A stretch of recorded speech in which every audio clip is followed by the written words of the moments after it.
আমি জানি অনেকেই আমার মতো জাউর সরা পছন্দ করেন, তবে রান্না করার ঝামেলার কারণে কিন্তু অনেকেই খাইতে চান না। তো তাদের সবার দাওয়াত রইল আমার বাসায়। তো আসসালামু আলাইকুম।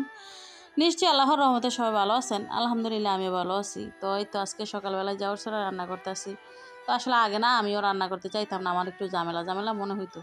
তবে এখন আর ঝামেলা লাগে না। রাত্রেবেলা চালটা ভিজা রাখলে সকালে বাড়তে তেমন একটা ঝামেলা হয় না। আর অনেক বেশি করলে না অনেক ঝামেলা হয়, তবে অল্প অল্প করলে কিন্তু ভালো লাগে। তো প্রথমে কিন্তু সরাটা বানাই দিলাম। তো সরাটা বানায় কিন্তু গরম পানির মধ্যে দেওয়া লাগে। আর শেষে একটু গোলা রাখা কিন্তু যে পানিটা গুলা দিলাম যাতে জলটা একটু গাঢ় হয় আর কি। তো আসলে এই খাবারগুলো যে কত তৃপ্তি করে খাওয়া যায়।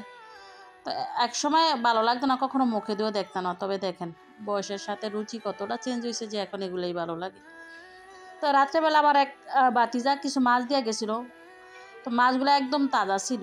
তো এখন মানে জেতা ছিল আর কি, দইটা সাথে সাথে দিয়ে গেছে। তো অনেক রাত্রে দেওয়ার কারণে কিন্তু আমি আর মাছগুলো কাটি নাই, এইভাবেই ফ্রিজে রেখে দিছি। তো ফাঁকে আমার মাছগুলো ভিজায় রাখলাম, মানে মানে একদম বরফ হয়ে গেছে, অনেকটা সময় লাগবে এগুলো খুলতে। তার মধ্যে কিন্তু যাওয়ার ছাড়াও রান্না করা শেষ।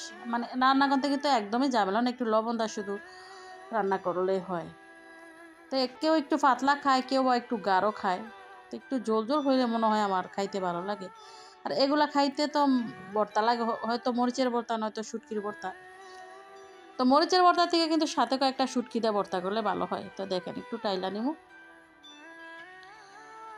তো আমি আজকে নিছি লইট্টা মাছের শুটকি। আসলে লইট্টা মাছের শুটকিটা ভর্তাটা কিন্তু অনেক মজা হয়, খাইতে খুব টেস্টি। তো একটু মরিচ না একটু জাল জাল হইলে ওটা খাইতে খুবই ভালো লাগে।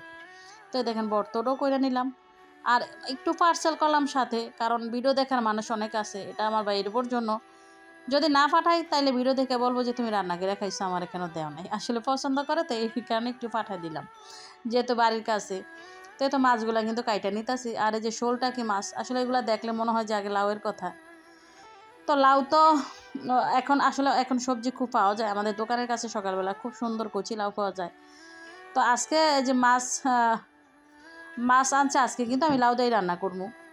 তো মাছগুলা কাইটা নিলাম। আর যে মানে সকালবেলা মাছ কাটতে বসলেও ভালো লাগে, যে পোলাফান সামনে থাকে আর কি। তো শোলটাকে কিন্তু অনেকেই খায় না, তবে আমার কাছে কিন্তু শোলটাকে খাইতে ভালো লাগে। আল্লাহর হালাল জিনিস সবই খাই, হয়তো বা কোনোটা একটু বেশি পছন্দ করি বা একটু কম পছন্দ করি, তবে সব খাই।